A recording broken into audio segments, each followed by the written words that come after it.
Kamarites, thank you for tuning in. Ako po muli si Josepa dito sa Josepa, anong latest na nag-aatid sa inyo ng mga trending topic tungkol sa inyong mga favorite celebrity update. Ano na nga bang latest dito kay Edward Barber? Ating pag-usapan. Pero bago natin simulan ay magbasa muna tayo ng ilang mga komento ninyo dito sa aking mga video. Ayon kay Pinky Bourbon, tama, correct. At isa pa, sinabi ba ng Mayward na magnobyo sila? Di ba hindi? Kaya kung ayaw kay Edward, huwag kayong manira. For me, Mayward lang ang panghabang buhay, love team lang ang sakalam. O, di ba? Sang-ayon naman ako sa'yo, Jan Pinky Bourbon, di ba? At eto naman, ayon naman kay Orient Wave Kaysar. Sa pagko-comment pa lang, makikita mo talaga kung edukado ang isang tao. Anyway, I hope Maymay won't step down into their level of intensity. Most often kasi, ang mahilig mag-criticize ay ang pangit at bobo. So, she's not worth even a second of Maymay's time. Ayon naman ako sa sang-ayon naman ako diyan sa iyo, Orient Wave Kaysar. Hindi rin naman pinapatulan at pinapansin ni Maymay Entrata yung mga basher na yan, di ba? Kaya nga nakakapagtaka, bakit kung sino pa yung mga nasa paligid ni Maymay Entrata, yung pa ang mahilig, di ba, gumawa ng ganyan na pinapatulan pa, na binibigyan pa nila ng time, yung alam naman nilang mga basher na kung titingnan mo naman tong mga profile at mga account ng basher na to, niwala ngang followers, diba? Niwala ngang post, pero pinapatulan pa nila. Anong purpose? Why now? Bakit sa tuwing may project si Maymay Entrata ang hilig-hilig nilang pumatol sa mga basher, diba? Imbis na mag-focus na lang o mag-concentrate sa pagpupromote ng project ni Maymay Entrata, bakit ang hilig-hilig nilang pumatol? Kung sino pa yung mga nasa circle of friend ni Maymay Entrata o nakapaligid kay Maymay Entrata, sila pa ang mahihilig pumatol dito sa mga basher, diba? Sana nag-concentrate na lang sila sa pagpupromote nitong Slay Digital Magazine ni Maymay Entrata na gaganapin nga sa September 28, diba? Di sana madagdagan pa ang sales ng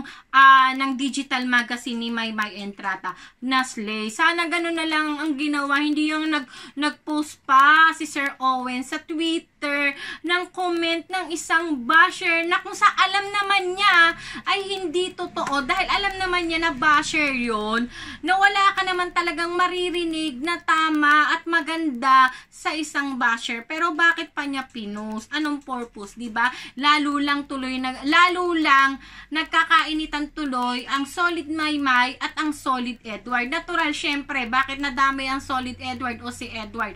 Binash si Maymay. Syempre, sinong babalikan, di ba? Iisipin nila kahit hindi naman, wala namang kinalaman si Edward Barber doon, babalikan na naman nila yung condo issue na hindi na sila nakamove on. Diba? Di syempre, buti kahit papano itong Solid Edward, hindi na lang nila pinapatulan na idinadawit pa si Edward Barber doon sa ipinost ni Sir Owen, diba? Good job kayo dyan, mga Solid Edward. Yan, mag-focus na lang kayo kay Edward. Hayaan nyo na lang yung mga basher na yan. Dahil wala talagang magandang maidudulot yung mga basher na mga kulang lang yan sa atensyon. Kaya huwag nang pansinin.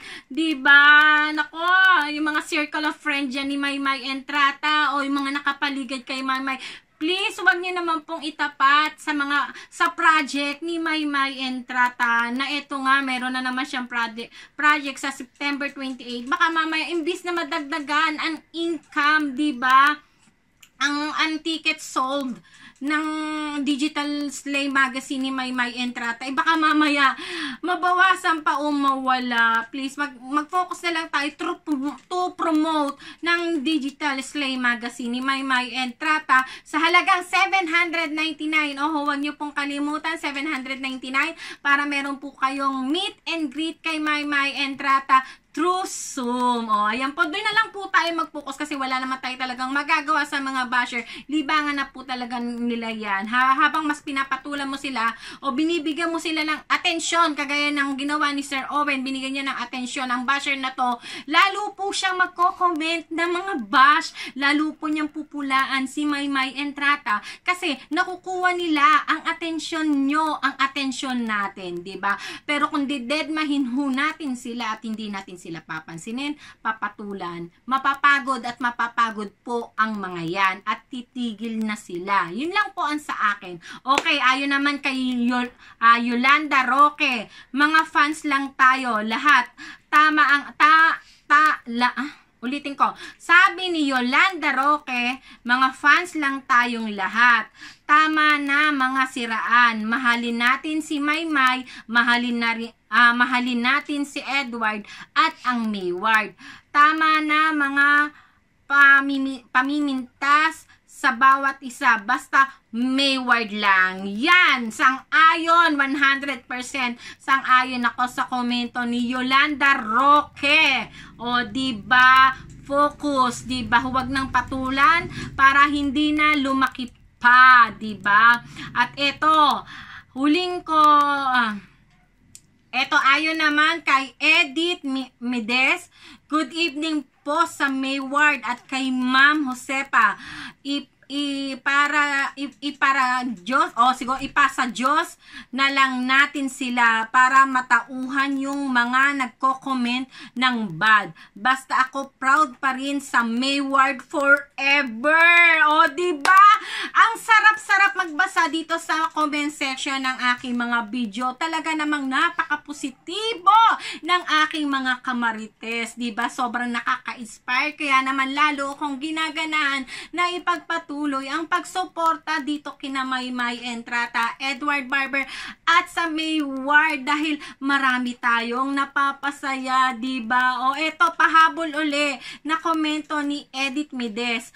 Pahabol sa comment ko po. Congrats both of you, Mayward. O, diba? O eto, huling komento na ating munang babasahin sa araw na ito. Ayon naman kay Jocelyn Ann Sebastian, host, yun lang ang alam niyang gawin, mag-host.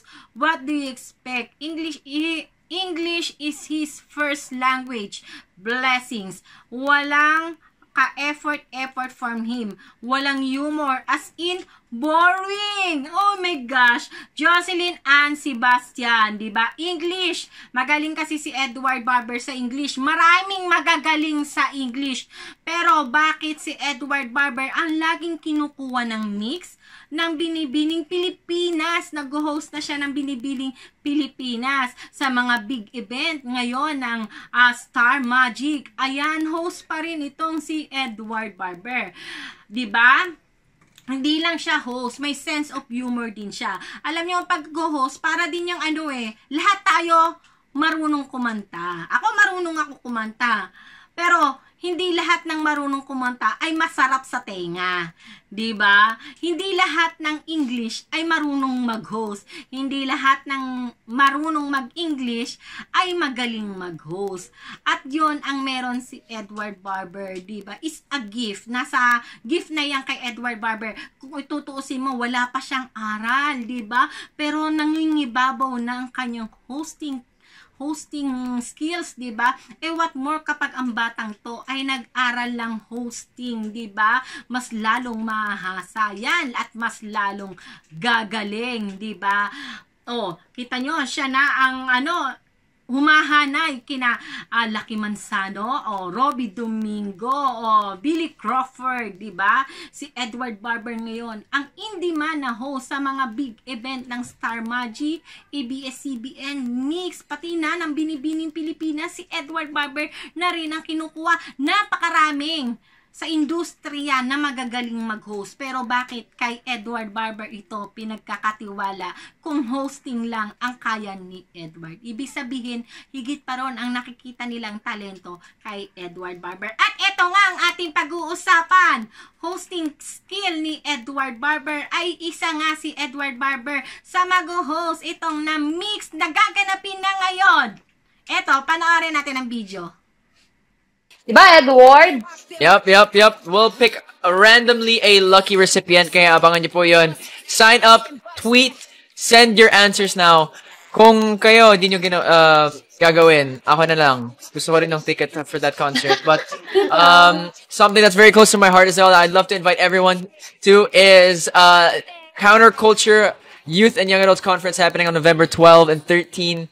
They'll be happening in Crown Plaza. Get your tickets right now. If you head over to the Counterculture Instagram page, you'll be able to find the link to the tickets there. 200 pesos lang po, early bird rates. But coming up this Friday as well, I'm getting the picture as well kasi pinost ng Mix. I'm so happy to be working with Mix again.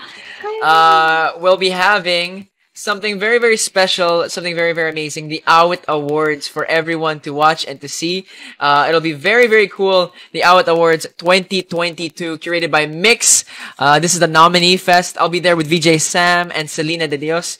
Right there, September 23. That's this Friday, 5 p.m. at the Venice Piazza, McKinley Hill. We'll be there. We'll have performances from BGYO, The Nameless Kids, Ace Manzuelo, Wow! and Kanisha. That you guys saw a while ago as well. Yun po ang mga ganap natin ngayon, mga pamilya. We hope to see you guys there. Diba, guys? O, diba? Nasa venue na ba ang lahat? Kasi ako wala. Pasensya na kayo. Hindi ako makakapunta sa venue kahit malapit lang dito sa akin. Diba? Kasi medyo yung makil, mahirap sa transport. Talagang sasadyain mo siya. Pang taxi ang peg ng venue. O, diba? Kung pwede lang ang jeep at bus, gora ako dyan. Pero pan-taxi. Wala tayong pan-taxi. Kaya, kung hindi makakapunta sa venue, pwede nating mapanood ng live na live ang Mix. Ang Mix, eto nga. Ayon nga kay Mix sa Twitter, nag-post siya, Mix Global, Team Bay, we hear you.